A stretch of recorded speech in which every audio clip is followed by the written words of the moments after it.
नमस्कार, आप देख रहे हैं लाइव इंडिया हर पल। मैं हूं प्रियंका। इवनिंग बुलेटिन की शुरुआत करेंगे। केदारनाथ यात्रा मार्ग पर 26 जुलाई की रात हुई भारी बारिश के कारण सोन प्रयाग के पास सटल सेवा पुल के पास सोन नदी के तेज बहाव के कारण सड़क क्षतिग्रस्त हो गई है, जिससे यात्रा मार्ग वाहनों की आवाजाही के लिए अवरुद्ध हो गया है। फिलहाल श्रद्धालुओं की सुरक्षा को देखते हुए सेना के जवान मार्ग को ठीक करने में लगे हुए हैं।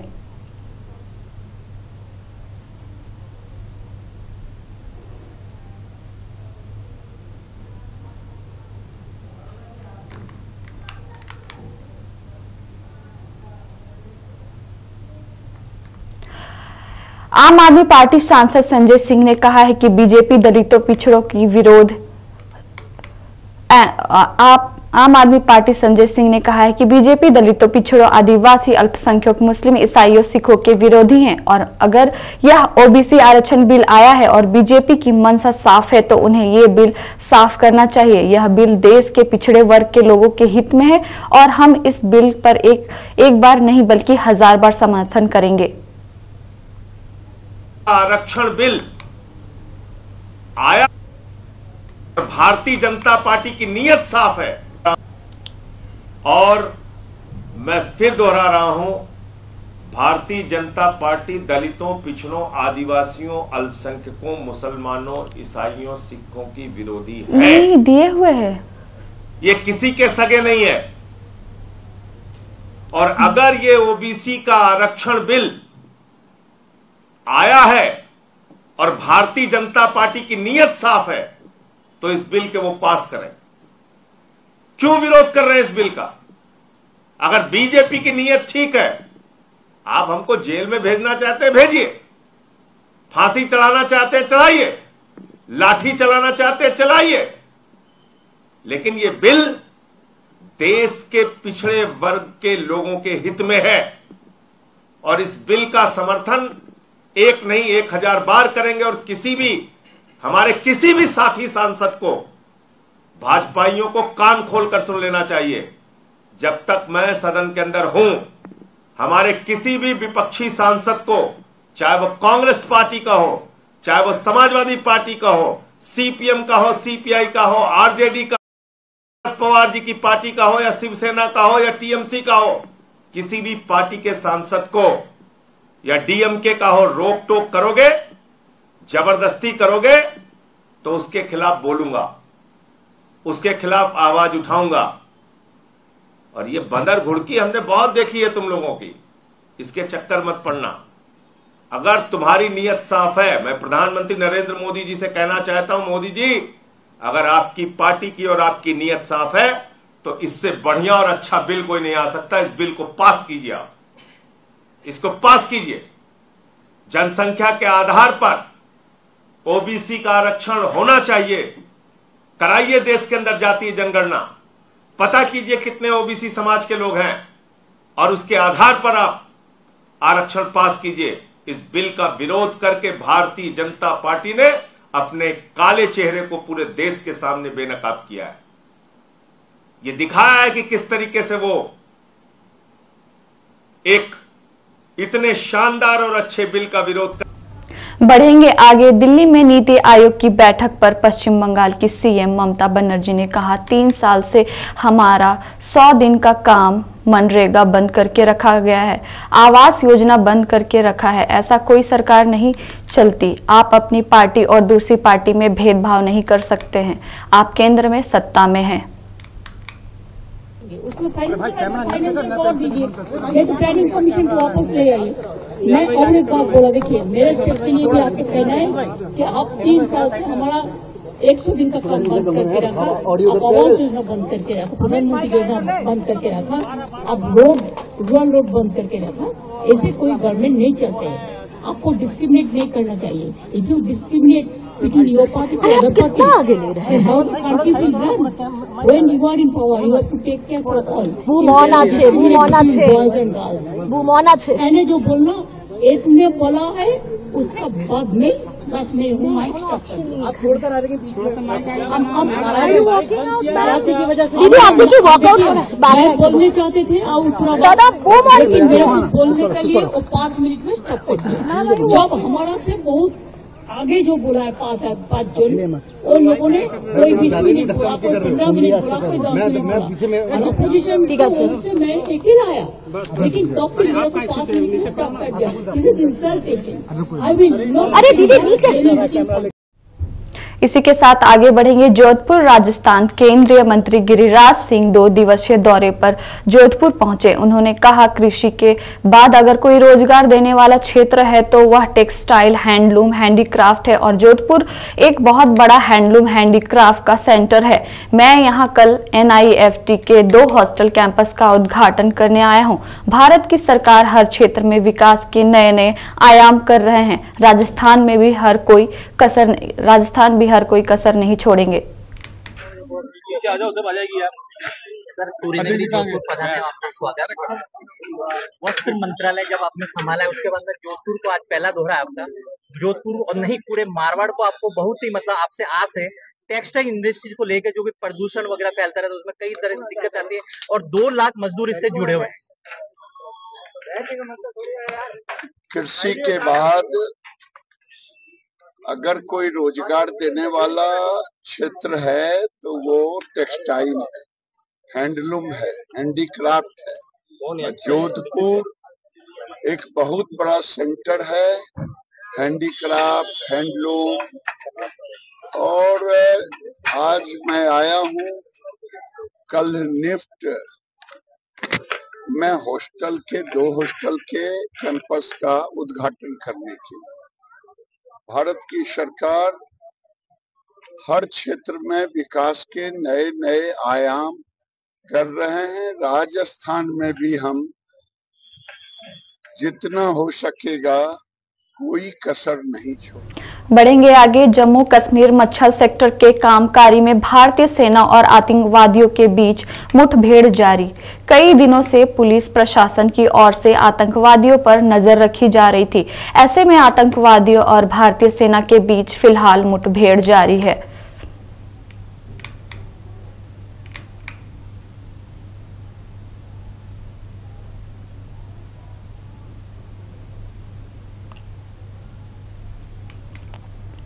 बढ़ेंगे आगे। तमिलनाडु के लोगों ने पूर्व राष्ट्रपति APJ अब्दुल कलाम की पुण्यतिथि पर रामेश्वरम स्थित उनके स्मारक पर श्रद्धांजलि अर्पित की।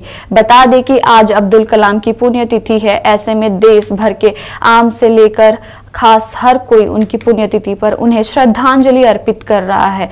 लाइव इंडिया हर पल की भी उन्हें उनकी पुण्यतिथि पर श्रद्धांजलि अर्पित करता है।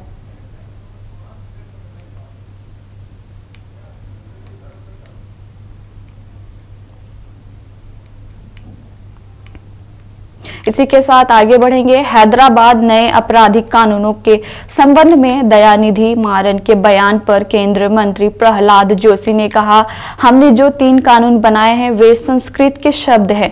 कानून हिंदी और अंग्रेजी दोनों भाषाओं में है।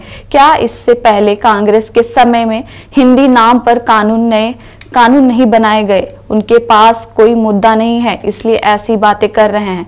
ममता बनर्जी के बयान पर उन्होंने कहा है ये तथाकथित इंडी गठबंधन की पार्टियां जनादेश को हजम नहीं हो रहा है, इसलिए ऐसा बयान दे रहे हैं। आंध्र प्रदेश और बिहार के लिए देखो, मैंने ऑलरेडी अभी फॉर एग्जांपल महाराष्ट्र के लिए 76,200 2023 में हमने एक प्रोजेक्ट के लिए दिया है, वो तो इस बजट में नहीं आया है। Does it mean that all other states have not been given? That is a bogus.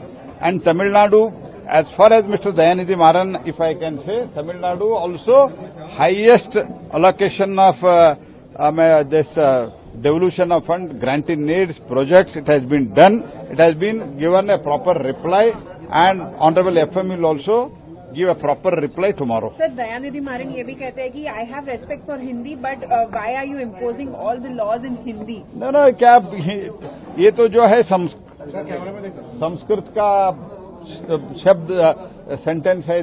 3 जो हमने लॉ अभी चेंज किया है, अमेंड किया है, तो ये ब्रिटिश टाइम के लॉ था, तो हम तो किसी के ऊपर इम्पोज नहीं कर रहे। आप अंग्रेजी ट्रांसलेशन दे सकते, पढ़ सकते हैं, हमको तो कोई प्रॉब्लम नहीं है उसमें, और वो अंग्रेजी में भी है, हिंदी में भी है कानून।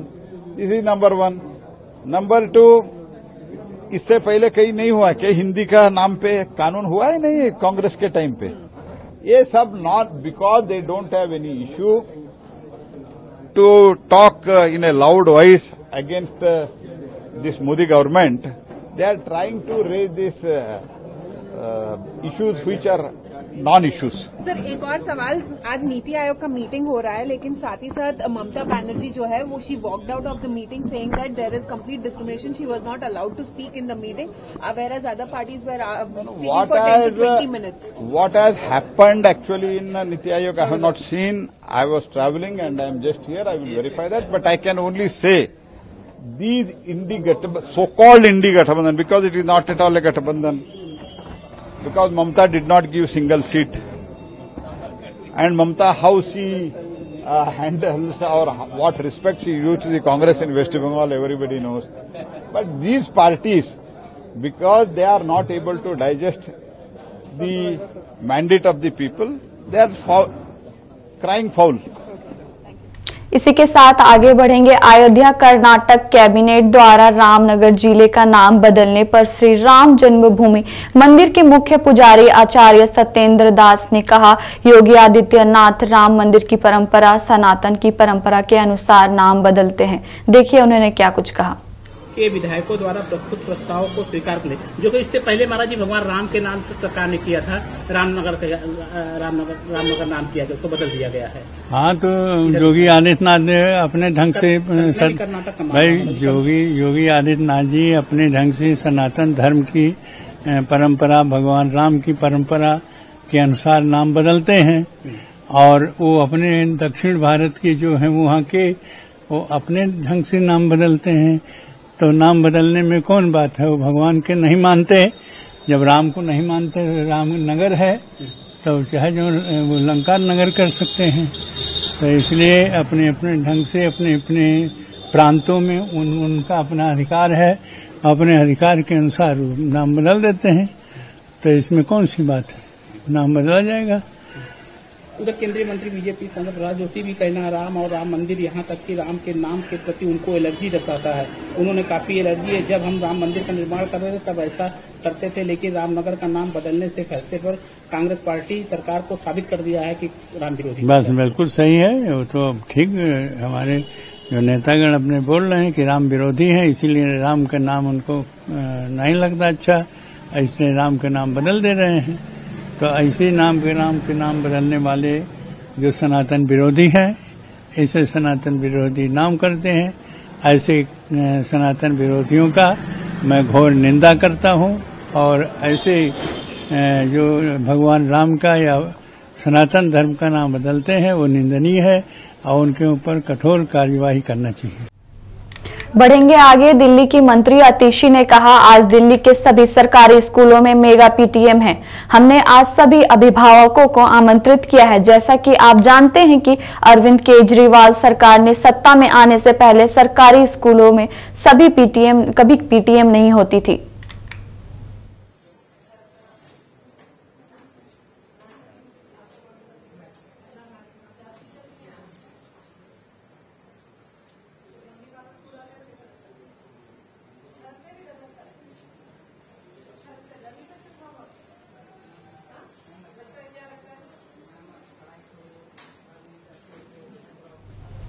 चेन्नई में केंद्रीय मंत्री जितेंद्र सिंह ने केंद्रीय बजट 2024 पर कहा है, यह भविष्यवादी बजट है।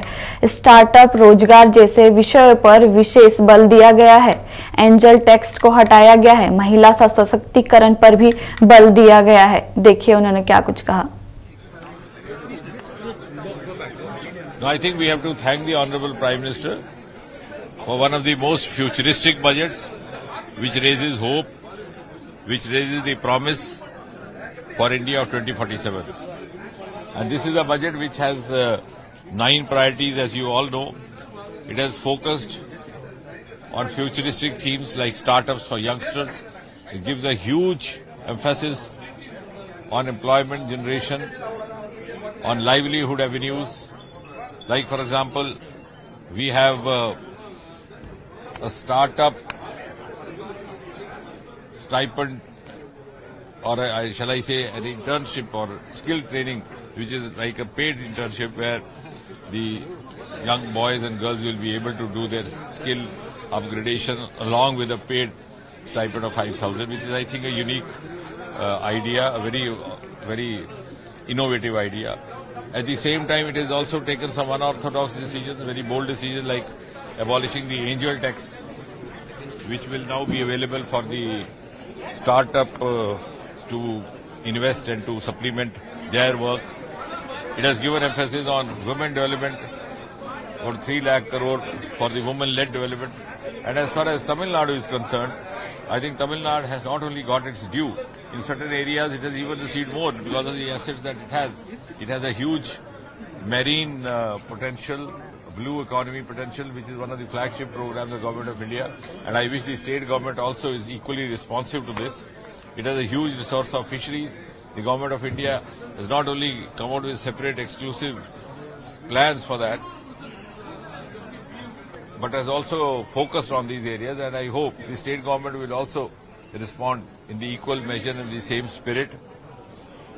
As far as the railway budget alone is concerned, during UPA 2, it was just about 800 crore or so. In this budget, the railway budget for Tamil Nadu is more than 6,000 crore. So there is a more than 600% hike. So what I am trying to say is there are 6 Vande Bharats given to Tamil Nadu. There are 77 Amrit rail stations being developed in Tamil Nadu, which is sometimes more than many other states. So I don't think instead of creating any kind of a protest or a reservation, it should rather be the other way around.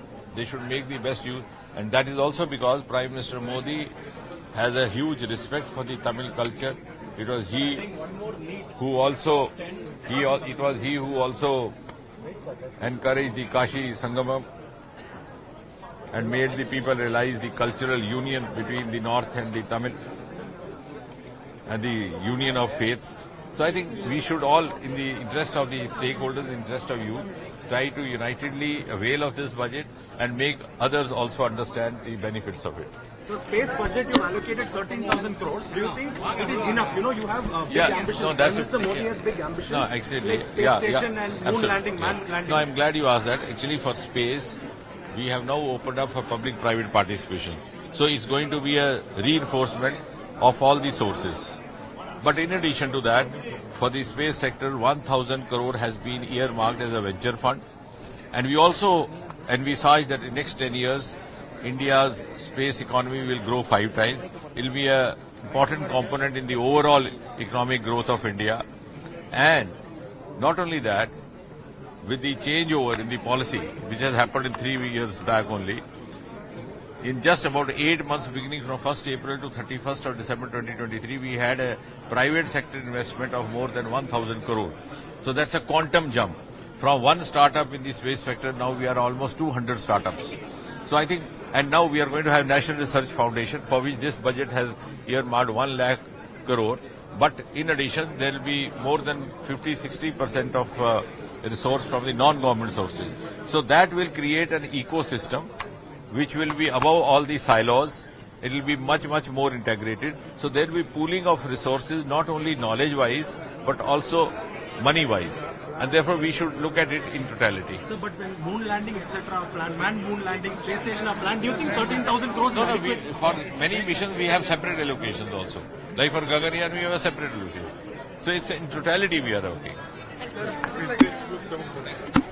बढ़ेंगे आगे। पश्चिम बंगाल की CM Mamata Banerjee के आरोप पर केंद्रीय वित्त मंत्री निर्मला सीतारमण ने कहा, सीएम ममता बनर्जी ने नीति आयोग की बैठक में हिस्सा लिया। हम सभी ने उन्हें सुना। प्रत्येक सीएम को आवंटित समय दिया गया था और उन्हें स्क्रीन पर प्रदर्शित किया गया था। Honorable Chief Minister of West Bengal, Mamata Banerjee, was here attending the Niti Aayog meeting, which is being under the chairmanship of Honorable Prime Minister. We all heard her even as she spoke. Every Chief Minister was given an allotted time and that was displayed on the screen which was present before every table. We could see 2 tables would have a screen before us, and we could see before us the respective chief ministers speaking. So did we watch so many chief ministers speaking, as was Mamata Banerjee ji also speaking. But apparently she is now conveyed to the media, or conveyed through the media, that her mic was put off. That is completely false. Every chief minister was given their due time to speak. If they wanted an extra time, when the meeting which is being chaired by the Prime Minister, but the organizing of the meeting is being done by Senior Minister Shri Rajnath Singh, Raksha Mantri ji. At the end of the time of allotted time of the Chief Minister, Rajnath ji would tap on the mic, so it would go audibly. You will hear a tick noise. It has been done for all Chief Ministers, but it's unfortunate that the Chief Minister of West Bengal, Mamata Banerjee, has claimed that as switching off her mic, which is not true, and it is unfortunate because we were quite happy that she participates in this meeting, puts forth her case, speaks for West Bengal, and as she said in the meeting, she spoke for all the opposition. But even as she was doing it, and we were hearing, as per the procedure, if she is reminded that her time is over, even with the mic on, she could have requested that she is going to continue speaking like some other chief ministers did. She could have continued speaking as long as she wanted, like some chief ministers did. But she chose to use that as an excuse so that she can get out of the meeting. And after getting out of the meeting, for her to say that the mic was switched off is just so unfortunate. I wish Mamata Banerjee would please say the truth behind this rather than, again, build a narrative based on falsehood. इसी के साथ आगे बढ़ेंगे। माले विधायक महबूब आलम ने बिहार सरकार पर जमकर हमला बोला, साथ ही कहा कि राज्य सरकार ने बिहार की जनता के साथ धोखा किया है। देखिए उन्होंने क्या कुछ कहा था।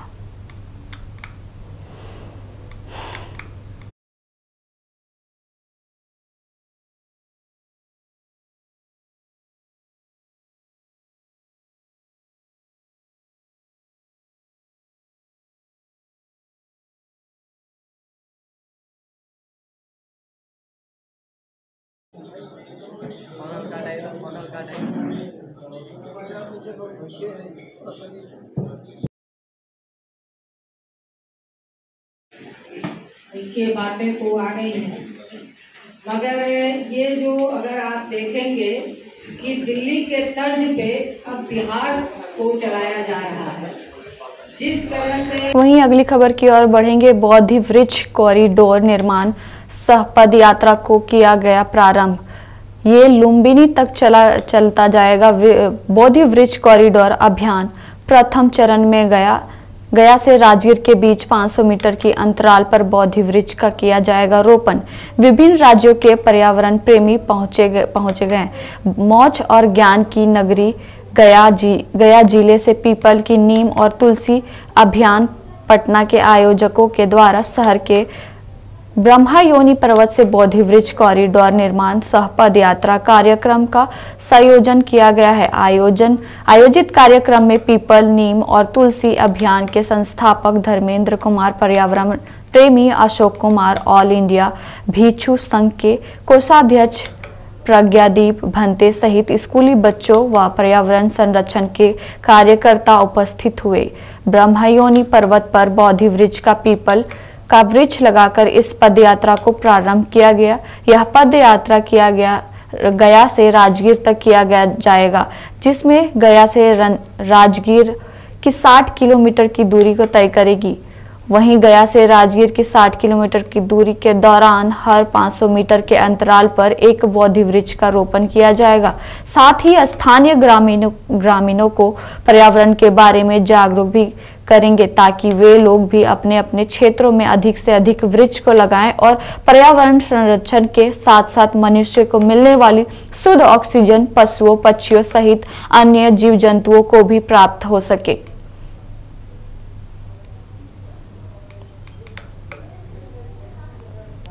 एक मिनट, बोधि वृक्ष अभी हमारे बीच में जो कलाकार हैं, है ना, हम लोगों का बोधि वृक्ष को पदयात्रा कॉरिडोर है जो कि गया से लेके राजगीर तक हम लोग जाएंगे। हर एक 500 मीटर पर एक बोधि वृक्ष लगाएंगे। हमारे साथ बिहार के अन्य जिला एवं देश के अन्य राज्यों से हैं, कुछ अभी रास्ते में भी हैं, किन्हीं का ट्रेन लेट है, लेकिन हम लोग के 25 की संख्या में है। और गया से लेके राजगीर तक हर एक 500 मीटर पर एक बोधि वृक्ष लगाने का है। और रास्ते में जो गांव पड़ेगा, कस्बा पड़ेगा, उन लोगों के बीच में एक जन जागृति लाने की जरूरत है, क्योंकि वातावरण से बौद्धिकता गायब हो गया। इसलिए सबसे पहले वातावरण बौद्धिक बनेगा, तब वातावरण में जीव जंतु पशु पक्षी सब बौद्धिक बन पाएंगे। इसी उद्देश्य से हम लोगों ने इस अभियान को आगे रखा है। कलाकार टीम भी है, गायक भी हैं, थपड़ी बजाने वाले भी हैं, कवि भी हैं, सभी लोग हैं, इस अभियान को चलाएंगे। और यहाँ जो गया की तरफ से या फिर तमाम जय पर्यावरण हमारा पर्यावरण के तरफ से जो हम लोग को सहयोग मिला है, रास्ते में भी सहयोग मिलेगा। और अभी हम लोग को रात्रि विश्राम आपका यहाँ से मोहनपुर, लखनपुर, वास्तु बिघा, दुर्गे, अयोध्यापुर होते हुए हम लोग रात में रात्रि विश्राम करेंगे। और यह अभियान लुम्बिनी तक जाएगा। यह फर्स्ट फेज में है, second phase, third phase, fourth phase करते हुए हम लोग लुम्बिनी तक जाएंगे। ये फर्स्ट फेज में कई दिन का है? ये 4 दिन का है। अभी जाके मैं आपको 30 तारीख को राजगीर में समापन होगा, फिर राजगीर से पटना सेकंड फेज में, फिर पटना से वैशाली, और फिर वैशाली से देवरिया, देवरिया से गोरखपुर, गोरखपुर से आपको लुम्बिनी। लुम्बिनी कहाँ पड़ता है सर? नेपाल में। अपना परिचय दे देंगे। अपना परिचय दे। मेरा नाम हुआ डॉक्टर धर्मेंद्र कुमार, पीपल नीम तुलसी अभियान के संस्थापक सह अध्यक्ष। आज हमें जानकर बड़ा खुशी हो रही है कि डॉक्टर धर्मेंद्र और इनके टीम बहुत से कष्टों का सहन कर करके, बहुत से विपरीत परिस्थितियों का सहन कर करके इस अभियान में ये लगे हुए हैं। इस अभियान को और भी ज़्यादा आगे बढ़ाए। हमने सुना है कि यहीं पर आप हैं और लोग हैं, कोई एसडीओ हैं और भी हम आप ही हैं, उनकी आवाज़ से पकड़ में आती है। तो ये इस अभियान में लगे हुए हैं। तो ऐसे ऐसे लोग जो है इस अभियान में लग जाएं तो संसार में जो प्रदूषण है जिससे आदमी बीमार पड़ता है वो प्रदूषण समाप्त हो जाएगा। बहुत कल्याण होता है इसके माध्यम से। तो ये जो आज का अभियान है मैं इसका स्वागत करता हूँ। अचानक मुझे पता चला, पहले से कुछ पता नहीं था, तो फिर भी जो जितनी संख्या में है वो बहुत है। संख्या ज़्यादा आवश्यक नहीं है, आवश्यक ये है कि हमारा लक्ष्य क्या है और उसके प्रति हमारी भावना क्या है। तो ये जो है भावना से परिपूर्ण है आप लोग। इस अभियान को सफल बनाने के लिए हम लोग और भी आगे बढ़ते रहें, यही हमारी मनोकामना है। मेरा नाम विष्णु प्रज्ञादीप है और हम बढ़ेंगे आगे। लोकसभा चुनाव के बाद अब राजद भी विधानसभा चुनाव की तैयारी में जुट गया है और इसी कड़ी में पूर्वी चंपारण के मोतिहारी में हर सिद्धि विधानसभा के सभी पंचायत के जनप्रतिनिधि और राजद कार्यकर्ताओं के साथ आवश्यक बैठक का आयोजन किया गया। इस बैठक में राजद के पूर्व विधायक, प्रखंड के अध्यक्ष, पंचायत के अध्यक्ष के साथ साथ बूथ स्तर के नेता भी मौजूद रहे। राजद के सभी नेताओं ने 2025 में तेजस्वी यादव को मुख्यमंत्री बनाने का संकल्प लेते हुए हर बूथ जीतने का दावा भी किया है। पूर्व विधायक एवं अनुसूचित जाति आयोग के पूर्व अध्यक्ष राजेंद्र राम ने सभी बूथ कमेटी के नेताओं को जीत का गुरु मंत्र भी दिया है। धन्यवाद देते हैं। आज की बैठक आपने देखा, 2 दिवसीय बैठक हरसिद्धि विधानसभा के आदरणीय कार्यकर्ताओं और नेताओं के साथ हमारी बैठक चल रही है। खास तौर पर बिहार की जो हालत है, बिहार में जो महंगाई, भ्रष्टाचार और हत्या, लूट खसोट की जो राजनीति है, खास करके हम इसका निंदा करते हैं। बिहार के अंदर कोई ऐसा दिन नहीं जिस रोज हत्याएं नहीं होती हो, कोई महफूज नहीं है, कोई जो है सुरक्षित नहीं है। बिहार लगता है कि राक्षस राज्य स्थापित हो गया है। और खासतौर पर इस बार जो लोकसभा बीजेपी जीती अति उत्साह में यह सोचती है कि चाहे हत्या की राजनीति जितनी कर लें, निश्चित तौर पर बिहार में हम जीतेंगे।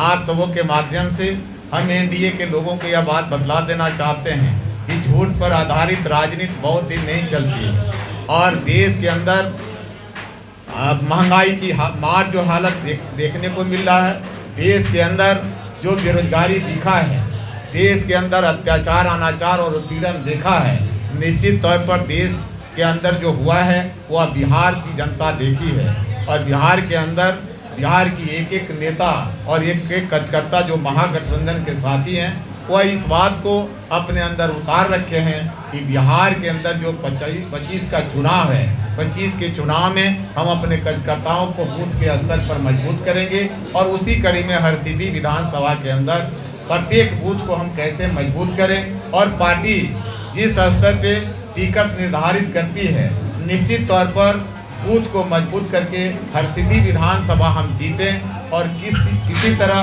बिहार के अंदर आदरणीय तेजस्वी प्रसाद यादव जी के द्वारा, कारण कि आज बिहार की एक एक लोग इस बात को माने हैं कि रोजगार का मतलब तेजस्वी प्रसाद यादव, सामाजिक न्याय का मतलब लालू प्रसाद यादव जी और बिहार के एक एक लोग आदरणीय तेजस्वी प्रसाद यादव जी के नेतृत्व की सरकार चाहते हैं। उसमें हरसिद्धि की एक एक कार्यकर्ता निश्चित तौर पर संकल्प आज के बैठक में लिए हैं कि हरसिद्धि में बूथ कमेटी को मजबूत करते हुए, बूथ स्तर पर काम करते हुए हम इस हरसिद्धि विधानसभा को अव्वल वोट से जीतने का काम करेंगे। यह बैठक में संकल्प लिए हैं और मेरे द्वारा इस कार्यक्रम में खास करके संकल्प लिया गया है कि हम पंचायत स्तर पे सघन दौरा करके हरसिद्धि को मजबूत करेंगे। इसी के लिए खास तौर पे यह बैठक। ये बताइए कि आपका मुकाबला इस बार फिर से आपका मंत्री होगा, बिहार सरकार के मंत्री होगा, क्या किस रूप में देगा? मैं आपको बता दूं, इतिहास पहले से गवाह है। जब जीतन राम मांझी को हराने वाला एक आप जानते हैं अलौली का एक छोटा सा लड़का हो सकता है और ऐसा नहीं, इतिहास तो पहले से मैं पटका था, मैं ही पटकूंगा। पहले जिनको हम पटकनी दे चुके हैं और अपने बल पे नहीं, हरसिद्धि विधानसभा के कार्यकर्ताओं के बल पर हरसिद्धि विधानसभा में जिनके संदर्भ में आप बतला रहे हैं हम पटकनी दे चुके हैं, इस बार भी उन्हें हराने का काम करेंगे। इसी के साथ आगे बढ़ेंगे। बड़ी खबर नालंदा जिले के राजगीर से आ रही है, जहां महिंद्रा वर्कशॉप के पास भीषण आग लगी। बताया जा रहा है कि गैस कटर से ट्रक का डाला काटा जा रहा था।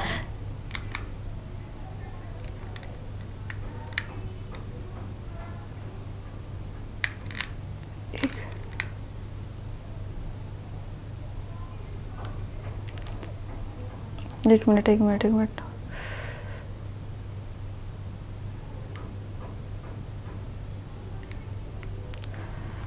बढ़ते हैं अगली खबर की ओर। आपको बता दें कि आगे फर्जीवाड़े में धंधाली मोतिहारी में की गई है। वहीं इसी के साथ हम आगे इससे विस्तार पूर्वक जानने का प्रयास करेंगे। हम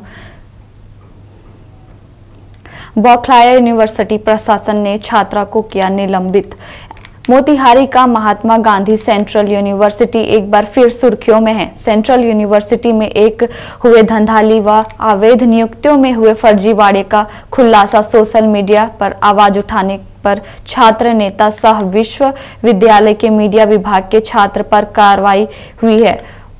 उसको यूनिवर्सिटी से निलंबित कर दिया गया है। यूनिवर्सिटी के छात्र नेता आकाश सिंह ने यूनिवर्सिटी के सहायक रजिस्ट्रार दिनेश हुड्डा व अन्य कर्मचारी के प्रमाण पत्र के प्रामाणिकता पर प्रश्न उठाया था, जिससे बौखलाए विद्यालय प्रशासन ने आकाश सिंह को कर दिया है। विद्यालय ने निष्कासित कर दिया है। निष्कासित के बाद सभी छात्र संगठन और छात्र ने यूनिवर्सिटी प्रशासन के खिलाफ मोर्चा खोल दिया है। वहीं दिनेश हुड्डा समेत अन्य के प्रमाण पत्र की जांच के साथ यूनिवर्सिटी द्वारा निलंबन वापस नहीं लेने पर भी आत्मदाह के साथ कुलपति के आवाज पर घेराव की चेतावनी दी थी।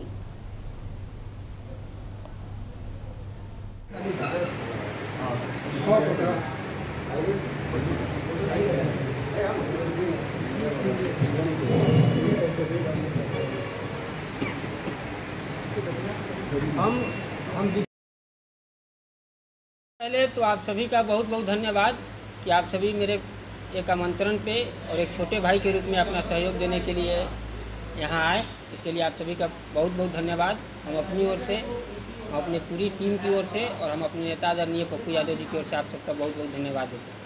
मामला ये है कि महात्मा गांधी केंद्रीय विश्वविद्यालय में वर्ष 2017 और 19 की नियुक्ति में बड़े पैमाने पर फर्जीवाड़ा हुई है।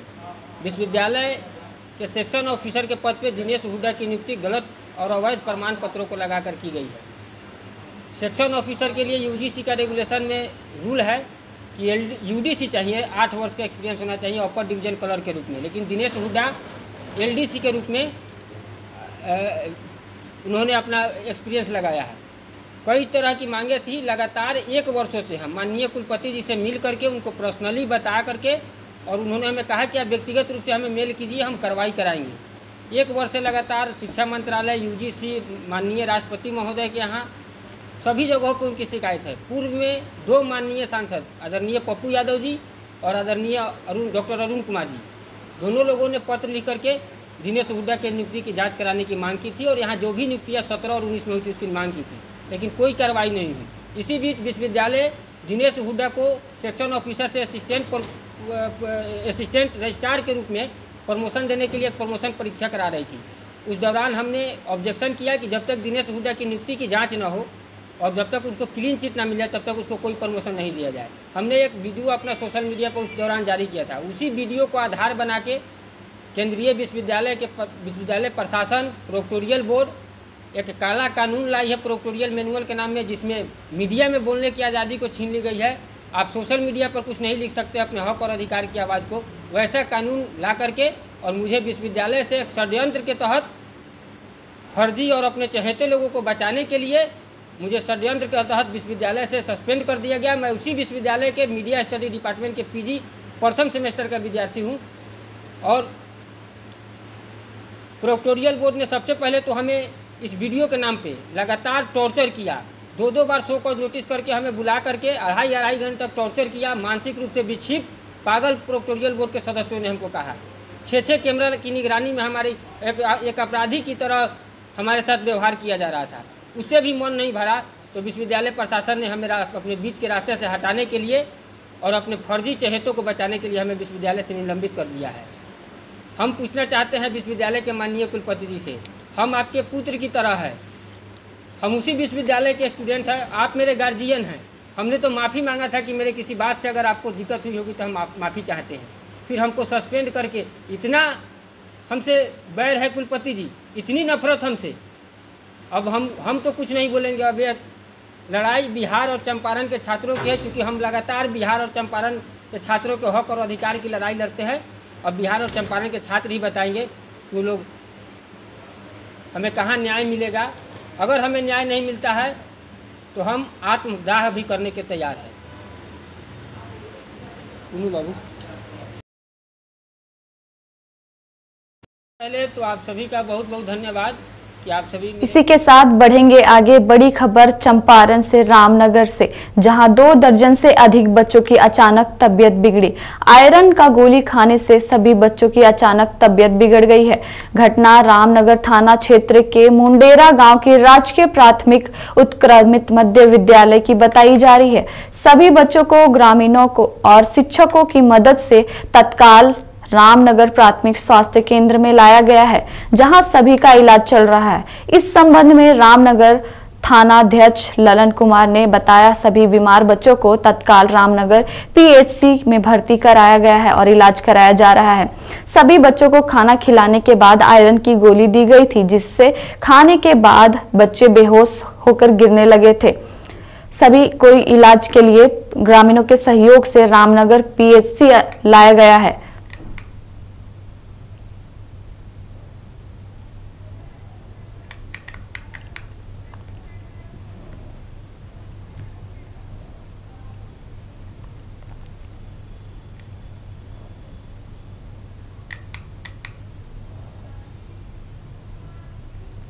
हमारे साथ इस बुलेटिन में इतना ही। देखते रहें लाइव इंडिया हर पल।